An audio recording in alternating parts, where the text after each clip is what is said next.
Shauna, why don't you kick it off? Amazing. Well, welcome everyone. Thanks for joining us on this Saturday. We're here to talk about sales, and in particular, founder sales as it really relates to growth stage companies. Aimee and I are going to be digging into really a variety of topics, but the ultimate goal of this conversation is digging into the topic of how do you scale sales beyond the founder so that you can really scale your company as a whole.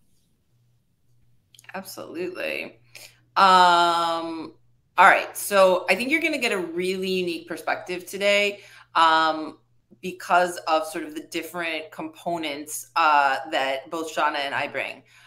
So why am I someone who should be talking about this topic? I am a marketer, but what's kind of fun is that I've been a founder twice. I've worked for two of the largest sales training companies, Challenger and Miller Hyman Group. And I am constantly trying to slay uncertainty when it comes to founder sales. So I will let Shauna click in with the reasons why she's someone we should talk to about this. Amazing.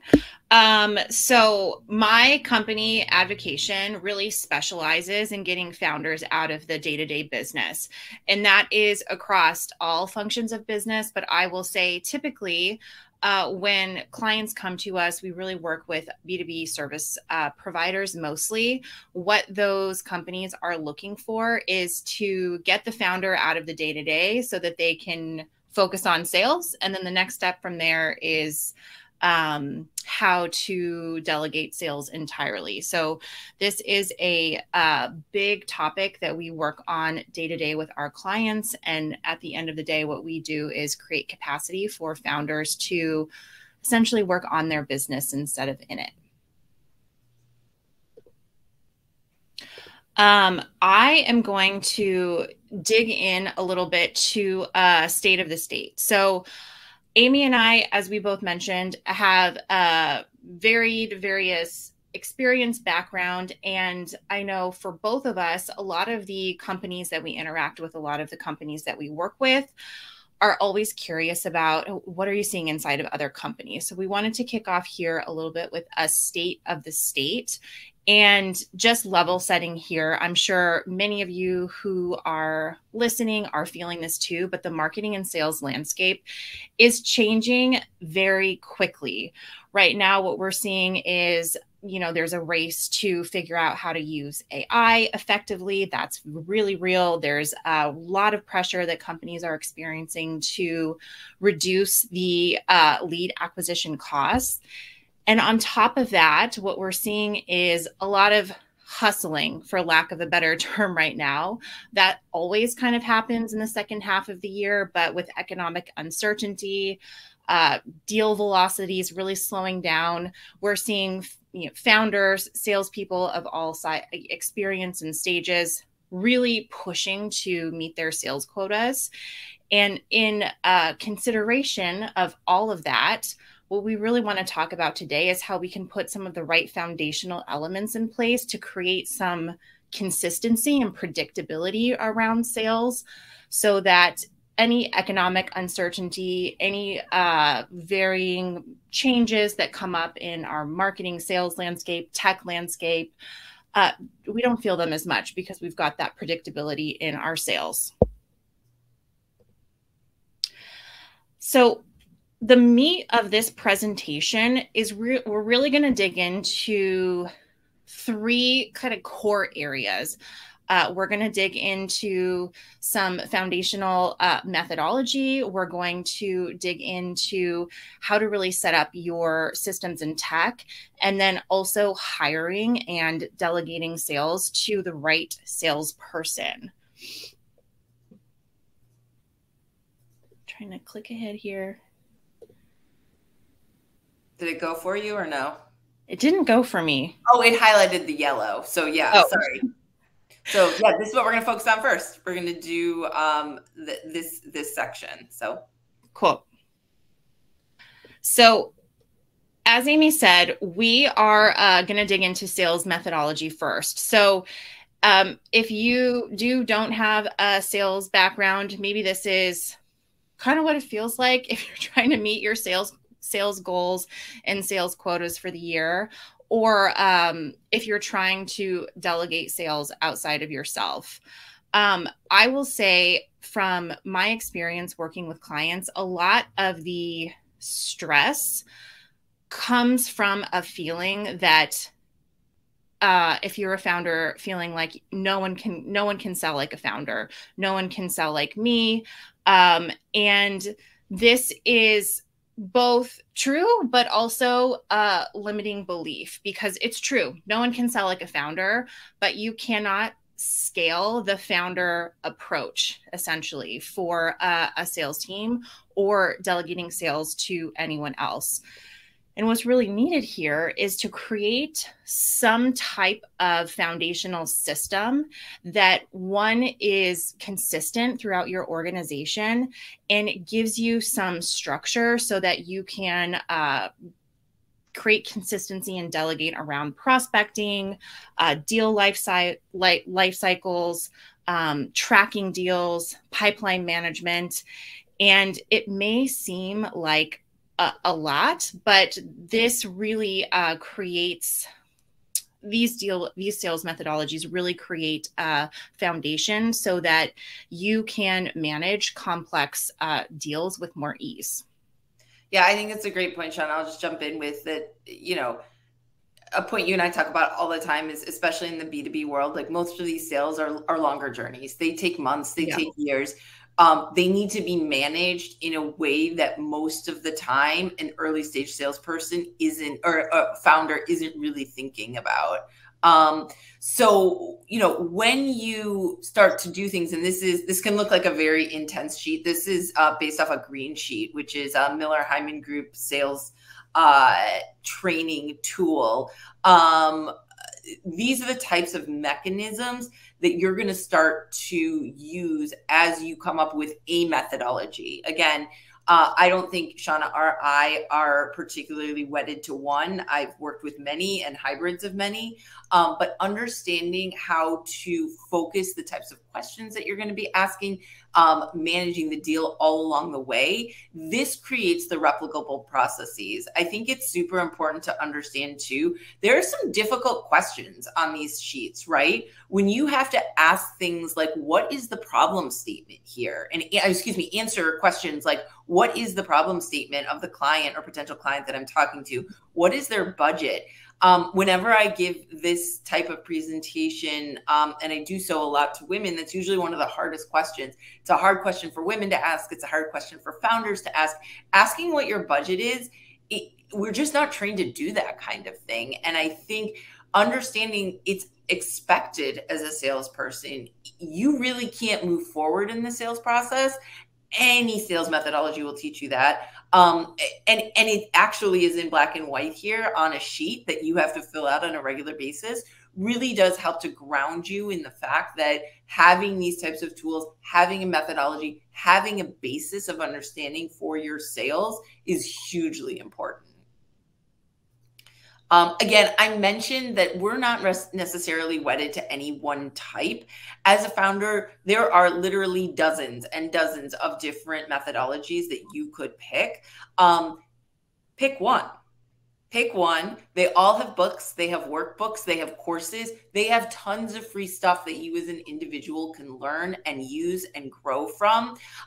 If you get to the point that you start to have a team and you're moving beyond that founder sales stage, you can pay to have other people train your folks on the methodology you've learned as well. So having this type of methodology is incredibly important. Again, pick one that works for you, pick a hybrid that works for you, but find something that you're going to anchor yourself in. So then moving on to the next section, which is defining and selling to the right client. So one of my favorite means, you mean to tell me not everybody wants my product? As a marketer, I tend to hear this a lot, and I know Shauna, you do too. So I'm going to let you run with the quote we love, which is how our services are good for everyone. Yeah, I hear this so often too, and it happens in every single industry where, in in essence, in theory, your services might be good for many, many people, but this concept of when you speak to everyone, you resonate with no one is so true when you're trying to scale sales. And the real important piece here is to start thinking about who are the top 1 to 3 maybe individuals that you want to start really going deep with and identifying yep, we've got this here. Identifying your what we call ICPs, an ideal customer profile, starting with 1 to 3 is a really good baseline here, so that when you establish marketing messaging, sales strategies, there's that level of potency where you can speak directly to the needs of an individual, and sales happen much more easily and much more quickly when you have that level of focus. Yeah, I think people get scared, and Shauna spoke to it a little while ago. What if we miss someone? If we say we're going to pick an ideal customer profile, we're going to pick a persona. What if we miss someone?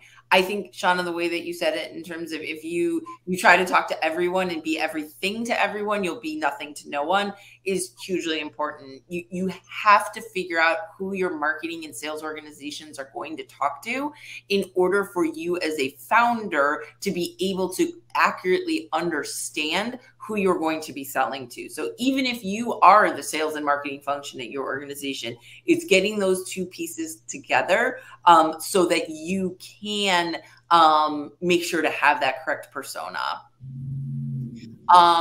And again, speaking to that, the marketing and sales effort is going to be better at every stage of the funnel if you align on who your ICPs are and who your personas are. This is an example that I like to share. And again, if anyone, we'll put our contact information at the end if you're looking for this. I pulled this, from a trusted source, but ICPs, ideal customer profiles, that's a particular set of data up at the top here. Then you go into the actual buyer persona. Who is this person? You start to define them. You start to understand who they are as an individual, or who they are as a group and a type. And then you move on to a user persona, and understand who they are as an individual within that user type. You can get super granular in this stuff, right? It can be really, really interesting and engaging to do this type of work. And you can also get lost in it. So you got to make sure to do the work at the level that you need to in order to create that ICP, create that persona to be effective. So Shauna, I'll let you jump in on this next part.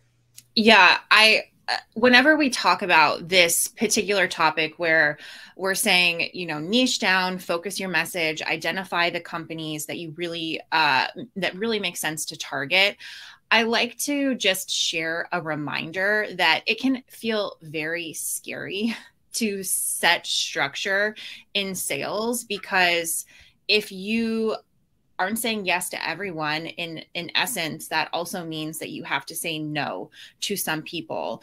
And when there is revenue and money and sales involved, and we are saying no to those opportunities, it is a total mindset shift for founders. And what I will say is, I've seen it dozens and dozens of times, is that on the other side of creating that stability, that structure, comes scalability. And you can't have one without the either. So it's kind of that mentality of, yes, you've got a little bit less flexibility and who you can say yes to, but with that level of focus comes the ability to really scale sales, scale your company. And you really can't build a team on top of non-existent sales structure. It's almost trying to build a house on top of quicksand.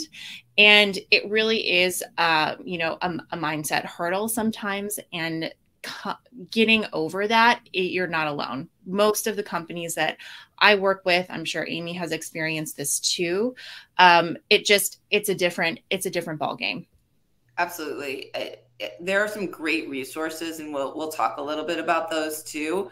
that people can find to talk about how they scale themselves, which is, you know, its own frustration. But figuring out what your structure is going to be, figuring out what your system is going to be from a sales perspective is huge.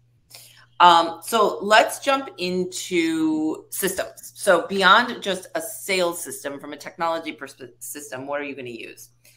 So sales tools, Buzz. Sales tools are everywhere. There's so many of them.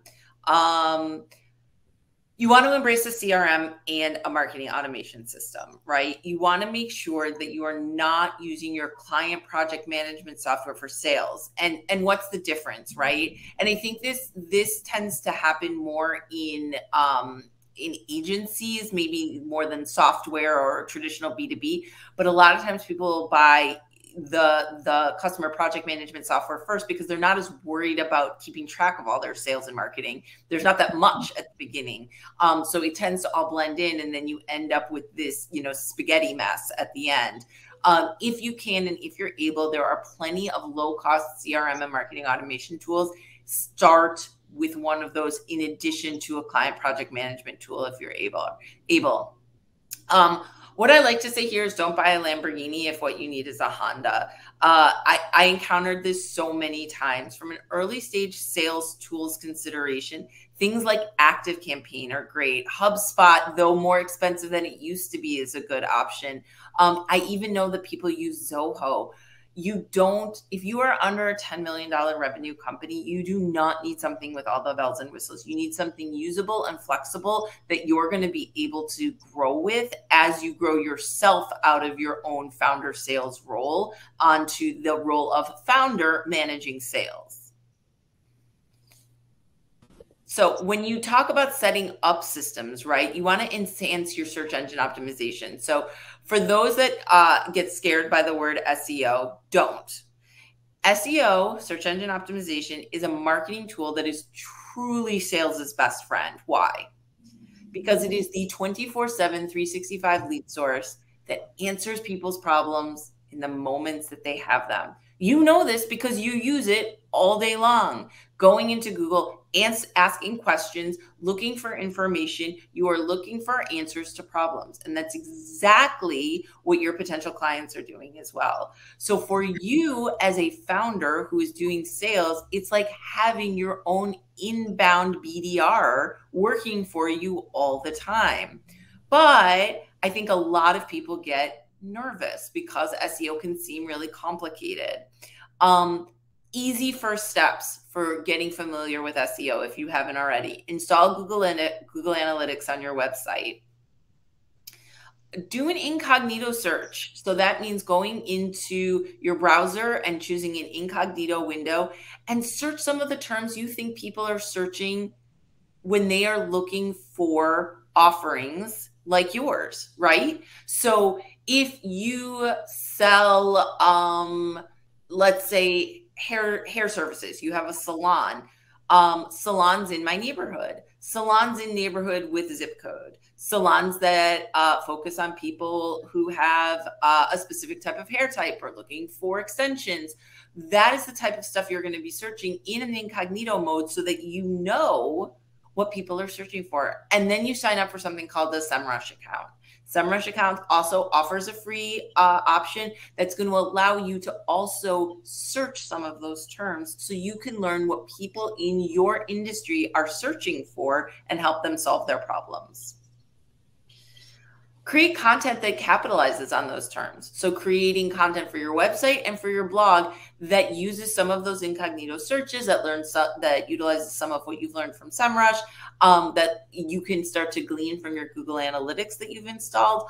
All of that is going to help you figure out how to answer people's problems in the moments that they have them as a founder who's doing sales. And then making sure that you have lead forms on your website to capture all that information. And again, lots of free tools available to do that. You want to make sure that you're capturing that information so that as the founder seller, and eventually as you move beyond being the founder seller, that information can easily be gleaned, captured in your CRM, so that you can start to share it throughout the organization. All right, Shauna, let's take on transition. Amazing. So this section is all about transitioning sales from you as the founder to a team member.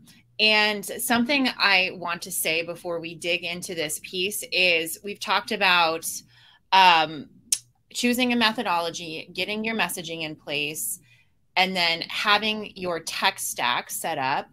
And it's that simple.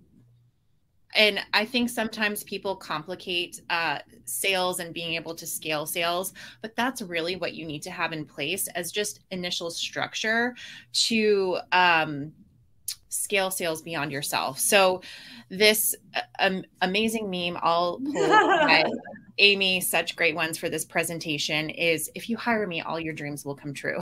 And Always. I will say that is often what I hear from many of the businesses that we work with is they're looking for that sales unicorn, and just think that bringing someone into their business to put some gasoline on a fire is all it's going to take. But I see so often that there is almost a Goldilocks situation that happens when trying to hire a salesperson. And there will be wrong fit after wrong fit after wrong fit. And then the founder goes back into having this mentality of, it's impossible for me to delegate sales, so I'm not even going to try. And this section really summarizes and details all of the learning lessons so you can skip those parts and learn from the mistakes that our clients and our companies have made to narrow in on what are the really right options for a profile to hire the right salesperson. All right, so we're going to go through some do's and don'ts for this section. And oftentimes I see founders think, I'll just hire a really junior person. I'm a great closer. If they bring leads, then I can close any sale. And this fails more often than not because what you're getting is quantity over quality. And sometimes we see sales closings actually just become abysmal because you're wading through all of these trash leads, and it takes a bit of time to figure out what's really going on there. And at the end of the day, in a B2B space, we're not trying to play a volume gaming. Selling is really based on relationships, and you don't need an infinite number of leads and relationships to really move the needle on sales. And so in particular, as Aimee said, 10 million under business, you really don't need a junior person to just get you a huge volume of leads. So on the other end of this, on the completely other end of the spectrum, if we're not hiring a junior person, then a super senior industry veteran might be the right hire, right? I usually see this fail because oftentimes, and again, not making a blanket statement here, but oftentimes when you're hiring an industry veteran, that person has minimal to zero desire to be an actual functional salesperson. Sales is a chopping of wood every single day, being in the trenches type of job. And when sales, experts get to a certain level in their career, oftentimes there's not that want or desire to have that be their day-to-day focus. And so if you don't have that consistent, hunt happening in your sales team, it's really not going to contribute to the bottom line. And I will say what I've seen happen time and time again with hiring a very experienced industry veteran is it takes companies a very long time to realize what's actually happening because they are experts. They know what they're talking about. They've got a solid strategy, but usually the missing piece is having that just daily consistent following up with leads, finding new leads, building and honing relationships that might not happen if you have a very, very senior industry veteran that you've hired. So the big do here, and if we're talking about unicorns, the right unicorn to try and find if you're looking to hire your first sales individual, once you've got all of these foundational pieces in place, is to look for someone who has some sales experience. Usually 3 to 5 years is kind of the sweet spot of they've got enough, time under their belt, enough no's and yeses under their belt to really know what they're doing. And they still have that hunger and drive to sell. So it's kind of the combination between the right level of expertise and the right level of energy in their career to sell on a day-to-day basis, and then really have the context and experience to operate and even help you build and expand a functional sales system within your company. And then we did don'ts, we did do's. The maybe is promote from within. Sometimes it can work out to promote someone inside of your company or have someone make a lateral move inside of your company. The reason why I say this sometimes works out is because often what I see founders do is they'll see someone who is maybe really excelling in marketing, they're really excelling in customer service or product development, and they know the business in and out. Maybe there's no one on the team who knows our products better than this person, so let's put them in sales.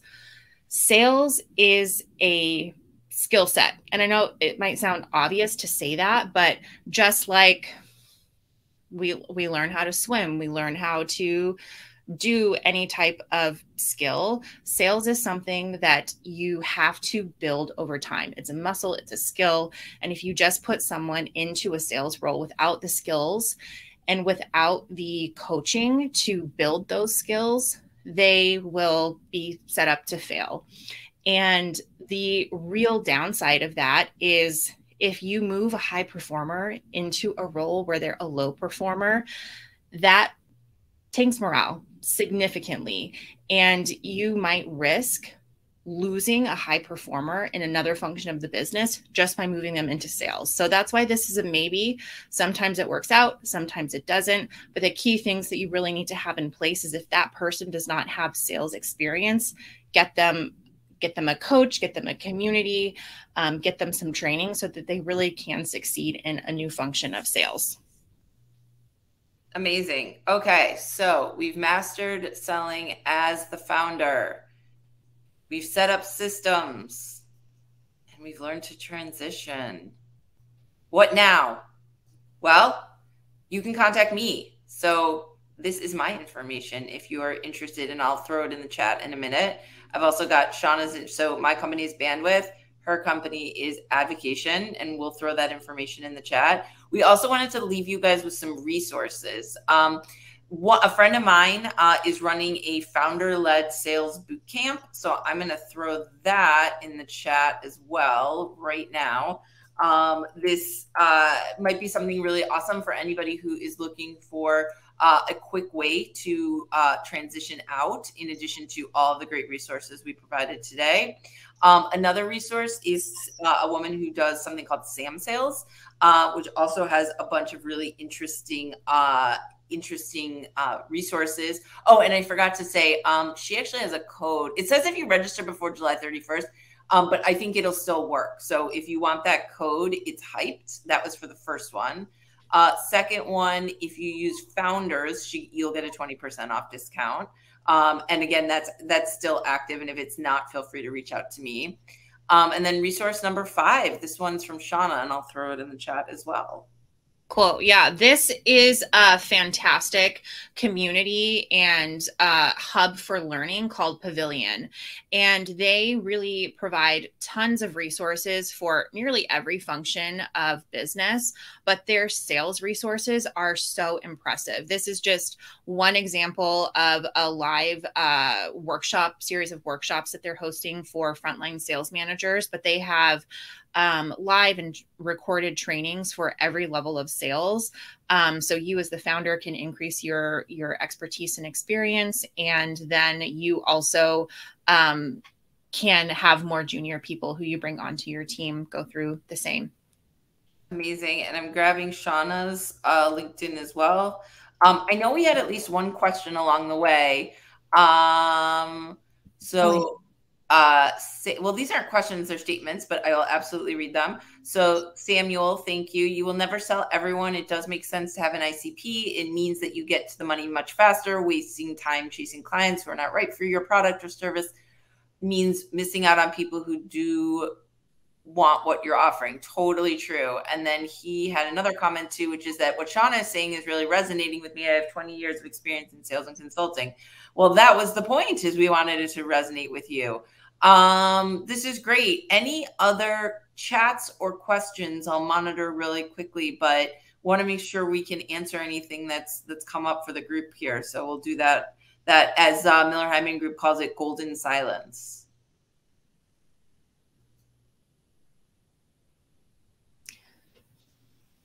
Samuel, I'll also say to one of the comments you made here about it really not making sense to chase everyone, is it's such an important thing to remember right now too, as there's a lot of pressure from companies to reduce the cost of lead acquisition. As we talked about, you're going to spend far more resources trying to go after 100 different profiles instead of the right 3. And so I think the point you made there is a really, really good one. Awesome. Another question. How can boards encourage founders to shift sales away from founders? Oh, that's a great question. I have some thoughts. I don't know, Shauna, I don't want to take it away. Do you have anything you want to say there? You go first. All right. So if you have a board, right, which is a phenomenal thing most of the time, they're there to be a resource to you, right? There should be someone on your board who represents each of the functional areas, and that functional area being sales. With that sales board member who is someone trained in this particular vertical, per Shauna's commentary about it is a skill, working one-on-one with that person to talk about the importance of that next first hire and coaching that person into that next first hire, demonstrating to them that they do need to relinquish that and why, right? You want to build the mechanism. So I think that there's a lot of what we talked about in this presentation will help to set the stage for a successful conversation. That's perfect. I don't know if I've got anything to add. Rarely is that ever. But great question, TC. Thank you so much. Anyone else? I know we're pretty much at time. All right, amazing. Well, please feel free to connect with Shauna and I. We really appreciate the opportunity to be here. Thank you all so much, and hope you enjoyed this presentation and the rest of your Medium day. Thanks, everyone. Take care. Bye.